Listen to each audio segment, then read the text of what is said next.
उसका आप कभी भी कर सकते हो, पर जो ये बच्चों के लिए किया जाता है वो केवल बसंत पंचमी के दिन ही होता है। नटराज का, किसका पूजन? नटराज का। क्योंकि वीणा देवी को, सरस्वती को भी अगर कोई स्वर प्रदान करता है, माता सरस्वती को यदि कोई नृत्य प्रदान कर रहा है, माता सरस्वती को यदि कोई वीणा में स्वर प्रदान कर रहा है, माता वीणा वादनी को अगर कोई वीणा सिखा रहा है, माता सरस्वती को नृत्यांगना सिखा रहे हैं, तो वो नटराज भगवान शिव सिखा रहे हैं। शंकर, दुनिया के लोग माता सरस्वती को पकड़ते हैं और सरस्वती शिव नटराज को। पहला नाट्य सिखाने वाला ही शंकर सरस्वती को। इसलिए कहते हैं विद्याध्ययन करने वाले बच्चों को शिव का स्मरण करना चाहिए, शंकर का स्मरण करो। जब जब पढ़ने बैठो मन नहीं लगे।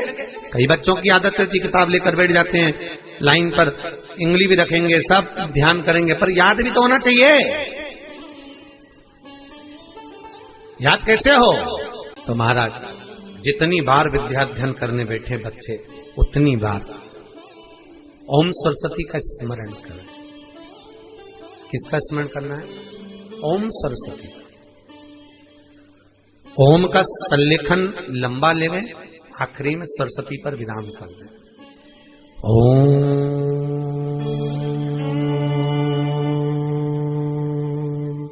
सरस्वते नमः। ओम सरस्वती का स्मरण करिए। 5 बार बोलने के बाद बच्चा खेलते हुए भी अगर किताब में एक लाइन भी पढ़ लेगा तो वो बच्चा उस लाइन को कभी जिंदगी में भूल नहीं सकता, भले वो उस क्लास को पास करके आगे की 10 क्लास में क्यों ना पहुंच जाए, भूल नहीं सकता। सरस्वती जी का एक नाम शारदा है। क्या नाम है? जम के बोलिए जरा। शारदा। ये शारदा नाम कहां से पड़ गया?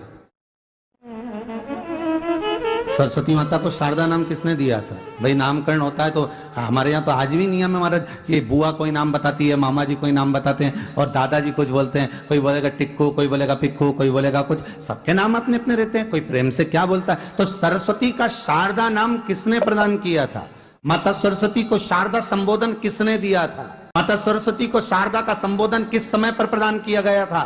जिस समय पर शंकर और पार्वती भ्रमण पर निकल रहे थे और भगवान ब्रह्मदेव सरस्वती को ढूंढ रहे थे, और माता सरस्वती को ढूंढते हुए ब्रह्मा जब भगवान शंकर की साक्षी में पहुंचे हैं, तब भगवान शंकर से ब्रह्मदेव ने कहा आप कहीं सरस्वती को देखें तो मुझे भेजिएगा, मेरे पास में भेजिएगा। शंकर भगवान ने उसी समय पार्वती से कहा, पार्वती जैसे एक स्त्री जो पतिव्रता धर्म का पालन करने वाली है, एक नारी पतिव्रता धर्म का पालन करने वाली होती है, पति को परमेश्वर मानने वाली होती है, पति के चरणों का रसतत्व ग्रहण करने वाली होती है, तो वो पर पुरुष का स्मरण नहीं करती। उसी तरह एक पति जो अपनी अर्धांगिनी के साथ में रहे और अर्धांगिनी के साथ चले तो पर नारी का स्मरण नहीं होना चाहिए। तो एक काम करो पार्वती, तुम उस सरस्वती को बुलाना प्रारंभ करो। अब पार्वती जी ने कहा सरस्वती तो मेरी बहन जैसी है, सरस्वती तो मेरी सखी जैसी है, अब मैं उसको अगर बुलाऊं, आवाज दूं, अच्छा नहीं लगेगा। तो माता पार्वती जब ढूंढते ढूंढते ढूंढते ढूंढते शंकर भगवान के साथ में भ्रमण करती करती पहुंची, तो क्या देखती है माता पार्वती कि एक सरोवर के पास में माता सरस्वती बैठकर सरोवर में अपना मुखाग्रविंद देख रही थी। श्वेत वस्त्र था मेरा माँ का और बड़ी सुंदर गले में माला पहन रखी थी माता सरस्वती ने, और एक सरोवर में माता सरस्वती अपने मुख को जब निहार रही हैं, उस दर्पण के भाव में अपने प्रतिबिंब को देख रही हैं, तब उस समय पर माता पार्वती ने कहा, सरस्वती को लगा कि मेरा संबोधन ये किसने कहा, पलट कर देखा। सरस्वती ने कहा पार्वती तुम? हाँ, मैंने तेरा जो दर्पण में प्रतिबिंब देखा है, तेरा स्वरूप देखा, पर तू इतनी सुंदर है, इतनी सुंदर है, पर तेरा जल में जो स्वरूप देखा ना वो नीला दिखाई दिया, थोड़ा सा श्याम दिखाई दिया, इसलिए मैंने तुझे शारदा कह दिया।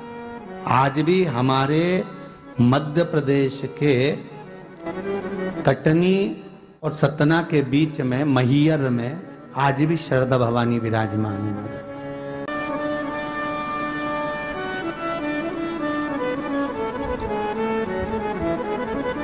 धार जिले में जाएंगे तो बाग क्षेत्र में मां बागेश्वरी, मां शारदा आज भी विराज। कहा सरस्वती जी पूछी, पार्वती तुमने मेरे को शारदा क्यों कहा? क्योंकि तेरा जो प्रतिबिंब था वो श्याम नजर आ रहा था मुझे। उस प्रतिबिंब को देखकर मैंने तुझे शारदा का संबोधन दिया। तुम्हें ब्रह्मा जी बुला रहे हैं। सरस्वती ने कहा, पार्वती मैया दीदी, आपने मुझे जो नाम दिया है, जगत के लोग, संसार के लोग मुझे इस नाम से जब पुकारेंगे तो ये शारदा, ये सरस्वती स्वयं उसके कंठ पर, उसके मस्तिष्क पर सदा विराजमान रहेगी, ये शारदा बनकर। इसलिए हमारे स्कूलों में, हमारे काव्य ग्रंथों में, हमारे जो कविगण रात्रि को जो काव्य पाठ करते हैं, कविता का स्मरण करते हैं, वो सरस्वती की वंदना नहीं करते, हे शारदे मां, शारदा की वंदना करते। कभी आपसे कोई पूछ ले कि शारदा नाम पार्वती सरस्वती का कब पड़ा, तो आप बता सकते हैं कि ये माता शारदा नाम कोई सहज नहीं है। मां ढूंढने के लिए जब निकली, ब्रह्मदेव के कहने पर भगवान शिव के साथ भ्रमण करती। नाम का उच्चारण कोई सहज नहीं होता। कोई देखता होगा, दादाजी ने अगर किसी का नाम कुछ रखा है तो कुछ सोच के रखा होगा, पिताजी ने अगर कुछ रखा है तो उसके मन में कुछ आया होगा तो रखा होगा, मम्मी ने अगर कोई नाम रखा है तो उसने कोई विचार कर कर रखा होगा। कोई तो शारदा का संबोधन कोई सहज नहीं है। माता सरस्वती का एक नाम शारदा हुआ, इसलिए संबोधन में सरस्वती कम शारदे मां ज्यादा बोला जाता है। आप काव्य पाठ कर लो, नाम जाप कर लो, स्मरण कर लो। हम बच्चों से कहना चाहेंगे, छोटे छोटे बच्चों से, आप माता सरस्वती की आराधना करा करो। मेरे बच्चों से निवेदन है, कभी जिंदगी में अगर मौका मिल जाए